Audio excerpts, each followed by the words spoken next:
నోటికి రుచిగా ఉండాలి, కానీ వెయిట్ లాస్ కూడా అవ్వాలనుకునే వాళ్ళకి ఈ చిక్ పీ సలాడ్ ఒక బెస్ట్ ఆప్షన్ అనమాట.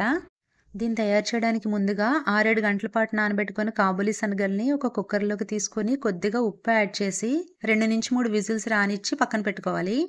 సలాడ్ డ్రెస్సింగ్ కోసం ఒక మిక్సీ జార్‌లోకి కొద్దిగా పన్నీర్ తీసుకొని, అలాగే ముందుగానే నానబెట్టుకున్న pool makhana, water melon, pumpkin and sunflower seeds కూడా తీసుకోవాలి. అండ్ ఇప్పుడు salt, chilli flakes, oregano and ఫైనల్‌గా కొత్తిమీర కూడా యాడ్ చేసుకొని దాన్ని మెత్తగా పేస్ట్ లాగా గ్రైండ్ చేసుకోవాలి.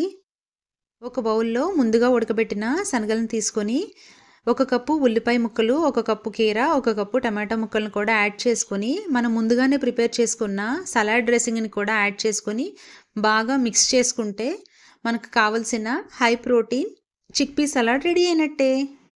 ఇందులో ప్రోటీన్ ఎక్కువగా ఉండడం వలన తొందరగా ఆకలి వేయదు. సో, హెల్తీగా వెయిట్ లాస్ అవ్వచ్చు. మీరు ట్రై చేయండి.